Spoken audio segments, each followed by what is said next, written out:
అందరూ బాగున్నారా? యాక్చువల్లీ నేను ఎందుకు ఈ వీడియో చేస్తున్నానంటే బిగ్ బాస్ గ్రాండ్ ఫినాలే అయిపోయిన తర్వాత నేను కొన్ని విజువల్స్ చూశాను. అది చూసి చాలా బాధపడ్డాను. ఫస్ట్ ఆఫ్ ఆల్ మీ అందరికీ ఒక విషయం చెప్పాలనుకుంటున్నానండి. ఏంటంటే సో అమర్ కానీ, ప్రశాంత్ కానీ, నేను కానీ, లేకపోతే శివాజీ అన్న కానీ, నైని, లేకపోతే అశ్విని, వీళ్ళందరూ కూడా లోపల ఉన్న టేస్టీ తేజ, ఎవ్రీ వన్ మేమందరం కూడా చాలా చాలా క్లోజ్ ఫ్రెండ్స్. కొన్ని విజువల్స్ చూశాను. గేట్ని గట్టిగా తనడం, నేను చంపేస్తాను, నరికేస్తాను అనడం, లేకపోతే కార్లు పగలగొట్టడం, ఇవన్నీ ప్లీజ్ స్టాప్ చేయండి. ఎందుకంటే కొంచెం ఆలోచించండి. మేమందరం చాలా క్లోజ్ ఫ్రెండ్స్. మేము బయటకు వచ్చిన తర్వాత అందరినీ కలుస్తున్నాము, అందరం చాలా హ్యాపీగా ఉంటున్నాము. ఒకరికొకళ్ళు ఈవెంట్స్ అయ్యి చెప్తున్నారు, ఒకరికొకరు మేము డబ్బులు సంపాదించుకుంటున్నాము, మేమంతా బాగానే ఉన్నాం. మీరు మీ కెరియర్ని, మీ ఫ్యామిలీ కెరియర్ని పాడు చేసుకోకండి please. It's my request. And ఇంకోటి ఏంటంటే నేను అక్కడి నుంచి బయలుదేరినప్పుడు, అన్నపూర్ణ గేట్ నుంచి బయలుదేరినప్పుడు నన్ను అందరూ చాలా బాగా రిసీవ్ చేసుకున్నారు. నా కార్ అయితే ఏం డ్యామేజ్ కాలేదు, మంచిగా ఉంది, అంతా బాగానే ఉంది. బట్ నేను నిజంగా చెప్తున్నా, మేమందరం కూడా చాలా కష్టపడి పైకి వచ్చాము. నార్మల్ పొజిషన్ నుంచి మీలాగా మేము కామన్ మ్యాన్ లా ఉండి చాలా కష్టపడి అన్ని చేసి, ప్రతి ఒక్కళ్ళు, నేను ఒక్కనే కాదు, అమర్ కానీ ఎవ్రీ వన్ చాలా కష్టపడి పైకి వచ్చారు. పల్లవి ప్రశాంత్ ఇప్పుడు ఒక టాప్ పొజిషన్కి వచ్చాడు. సో మీరందరూ కూడా మీరు యాజ్ అ కామన్ మ్యాన్గా మీరు వాటికి సపోర్ట్ చేసి మీరు తనని గెలిపించినందుకు మేము చాలా హ్యాపీ, మీరు చాలా happy, every one or happy. కానీ కష్టపడి సంపాదించుకున్న వాళ్ళ ప్రాపర్టీస్ గీతు కానీ, అమర్ కార్ కానీ, లేకపోతే అశ్విని కార్ కానీ, అవి లక్షల్లోకి అవుతాయండి. అది రిపేర్ చేయించుకోవాలంటే వాళ్ళకి పాపం కదా. సో కొంచెం మీరు కూడా ఆలోచించండి. ఇది పర్సనల్గా తీసుకోకండి. Bigg Boss is just a game. ఆ హౌస్లో ఉన్నంత వరకే. తర్వాత బయటకు వచ్చిన తర్వాత మేమందరం చాలా క్లోజ్ ఫ్రెండ్స్ లా ఉంటాం. మీరు చూసే ఉంటారు.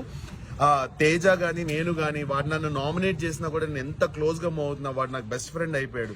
సో బయటకు వచ్చిన తర్వాత మాకు ఎటువంటి కోపాలు తాపాలు అయితే ఉండవు. మీరు సేఫ్గా ఉండండి. మీ కెరీర్ గురించి ఆలోచించండి. మీరు మంచి పొజిషన్కి రావాలని ఆలోచించండి. మీలో ఎవరన్నా మళ్ళీ కామన్ మ్యాన్గా బిగ్ బాస్కి రావాలని ఆలోచించండి తప్ప ఇలా కొట్టేస్తాను, చంపేస్తాను, నరికేస్తాను వాళ్ళ పర్సనల్ లైఫ్లోకి మాత్రం వెళ్ళకండి. మొన్న కార్లో అమర్ వాళ్ళ అమ్మగారు కూడా దెబ్బలు తగిలాయి. So please it's my request అందరికీ, కొంచెం మీరు కూల్ డౌన్ అవ్వండి, కామ్ డౌన్ అవ్వండి. ప్రశాంత్ విన్ అయిపోయాడు, బిగ్ బాస్ అయిపోయింది, మేమందరం హ్యాపీ, మీరందరూ హ్యాపీ, మనందరం సరదాగా ఎంజాయ్ చేద్దాము వాడి గెలుపుని. మేమందరం చాలా క్లోజ్ ఫ్రెండ్స్. మీరు కూడా అందరూ కొంచెం సైలెంట్ అయ్యి కూల్గా ఉండండి. ఎవరిని హర్ట్ చేయకండి. మీరు పోలీస్ కేసులు, మీ ఫ్యామిలీకి పైన పోలీస్ కేసులు మీరు తెచ్చుకోకండి. తప్పుడు మెసేజ్లు, రాంగ్ కామెంట్లు, రాంగ్గా ట్రోల్ చేయడం కూడా ప్లీజ్ చేయకండి. సరదాగా మీమ్స్ చేస్తే వి ఎంజాయ్. మేము ప్రతి ఒక్క మీమ్ని కూడా ఎంజాయ్ చేస్తాం బిగ్ బాస్లో. Thank you so much for every one. Love you all. Stay safe. అందరూ బాగున్నారా? యాక్చువల్లీ నేను ఎందుకు ఈ వీడియో చేస్తున్నానంటే బిగ్ బాస్ గ్రాండ్ ఫినాలే అయిపోయిన తర్వాత నేను కొన్ని విజువల్స్ చూశాను. అది చూసి చాలా బాధపడ్డాను. ఫస్ట్ ఆఫ్ ఆల్ మీ అందరికీ ఒక విషయం చెప్పాలనుకుంటున్నానండి. ఏంటంటే సో అమర్ కానీ, ప్రశాంత్ కానీ, నేను కానీ, లేకపోతే శివాజీ అన్న కానీ, నైని, లేకపోతే అశ్విని, వీళ్ళందరూ కూడా లోపల ఉన్న టేస్టీ తేజ, ఎవ్రీ వన్ మేమందరం కూడా చాలా చాలా క్లోజ్ ఫ్రెండ్స్. కొన్ని విజువల్స్ చూశాను. గేట్ని గట్టిగా తనడం, నేను చంపేస్తాను, నరికేస్తాను అనడం, లేకపోతే కార్లు పగలగొట్టడం, ఇవన్నీ ప్లీజ్ స్టాప్ చేయండి. ఎందుకంటే కొంచెం ఆలోచించండి. మేమందరం చాలా క్లోజ్ ఫ్రెండ్స్. మేము బయటకు వచ్చిన తర్వాత అందరినీ కలుస్తున్నాము, అందరం చాలా హ్యాపీగా ఉంటున్నాము. ఒకరికొకళ్ళు ఈవెంట్స్ అయ్యి చెప్తున్నారు, ఒకరికొకరు మేము డబ్బులు సంపాదించుకుంటున్నాము, మేమంతా బాగానే ఉన్నాం. మీరు మీ కెరియర్ని, మీ ఫ్యామిలీ కెరియర్ని పాడు చేసుకోకండి please. It's my request. And ఇంకోటి ఏంటంటే నేను అక్కడి నుంచి బయలుదేరినప్పుడు, అన్నపూర్ణ గేట్ నుంచి బయలుదేరినప్పుడు నన్ను అందరూ చాలా బాగా రిసీవ్ చేసుకున్నారు. నా కార్ అయితే ఏం డ్యామేజ్ కాలేదు, మంచిగా ఉంది, అంతా బాగానే ఉంది.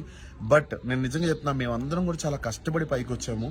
నార్మల్ పొజిషన్ నుంచి మీలాగా మేము కామన్ మ్యాన్ లా ఉండి చాలా కష్టపడి అన్ని చేసి, ప్రతి ఒక్కళ్ళు, నేను ఒక్కనే కాదు, అమర్ కానీ ఎవ్రీ వన్ చాలా కష్టపడి పైకి వచ్చారు. పల్లవి ప్రశాంత్ ఇప్పుడు ఒక టాప్ పొజిషన్కి వచ్చాడు.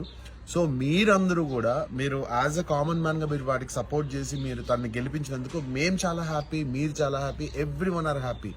కానీ కష్టపడి సంపాదించుకున్న వాళ్ళ ప్రాపర్టీస్ గీతు కానీ, అమర్ కార్ కానీ, లేకపోతే అశ్విని కార్ కానీ, అవి లక్షల్లోకి అవుతాయండి. అది రిపేర్ చేయించుకోవాలంటే వాళ్ళకి పాపం కదా. సో కొంచెం మీరు కూడా ఆలోచించండి. ఇది పర్సనల్గా తీసుకోకండి. Bigg Boss is just a game. ఆ హౌస్లో ఉన్నంత వరకే. తర్వాత బయటకు వచ్చిన తర్వాత మేమందరం చాలా క్లోజ్ ఫ్రెండ్స్ లా ఉంటాం. మీరు చూసే ఉంటారు. తేజ కానీ, నేను కానీ, వాడు నన్ను నామినేట్ చేసినా కూడా నేను ఎంత క్లోజ్గా మూవ్ అవుతున్నా, వాడు నాకు బెస్ట్ ఫ్రెండ్ అయిపోయాడు. సో బయటకు వచ్చిన తర్వాత మాకు ఎటువంటి కోపాలు తాపాలు అయితే ఉండవు. మీరు సేఫ్గా ఉండండి. మీ కెరీర్ గురించి ఆలోచించండి. మీరు మంచి పొజిషన్కి రావాలని ఆలోచించండి. మీలో ఎవరన్నా మళ్ళీ కామన్ మ్యాన్గా బిగ్ బాస్కి రావాలని ఆలోచించండి తప్ప ఇలా కొట్టేస్తాను, చంపేస్తాను, నరికేస్తాను వాళ్ళ పర్సనల్ లైఫ్ లోకి మాత్రం వెళ్ళకండి. మొన్న కార్లో అమర్ వాళ్ళ అమ్మగారు కూడా దెబ్బలు తగిలాయి. So please it's my request అందరికి, కొంచెం మీరు కూల్ డౌన్ అవ్వండి, కామ్ డౌన్ అవ్వండి. ప్రశాంత్ విన్ అయిపోయాడు, బిగ్ బాస్ అయిపోయింది, మేమందరం హ్యాపీ, మీరందరూ హ్యాపీ, మనందరం సరదాగా లైక్ ఎంజాయ్ చేద్దాము వాడి గెలుపుని. మనందరం చాలా క్లోజ్ ఫ్రెండ్స్. మీరు కూడా అందరూ కొంచెం సైలెంట్ అయ్యి కూల్గా ఉండండి, ఎవరిని హర్ట్ చేయకండి. మీరు పోలీస్ కేసులు, మీ ఫ్యామిలీకి పైన పోలీస్ కేసులు మీరు తెచ్చుకోకండి. తప్పుడు మెసేజ్లు, రాంగ్ కామెంట్లు, రాంగ్గా ట్రోల్ చేయడం కూడా ప్లీజ్ చేయకండి. సరదాగా మీమ్స్ చేస్తే వి ఎంజాయ్, మేము ప్రతి ఒక్క మీమ్ని కూడా ఎంజాయ్ చేస్తాం బిగ్ బాస్లో. Thank you so much for every one, love you all, stay safe.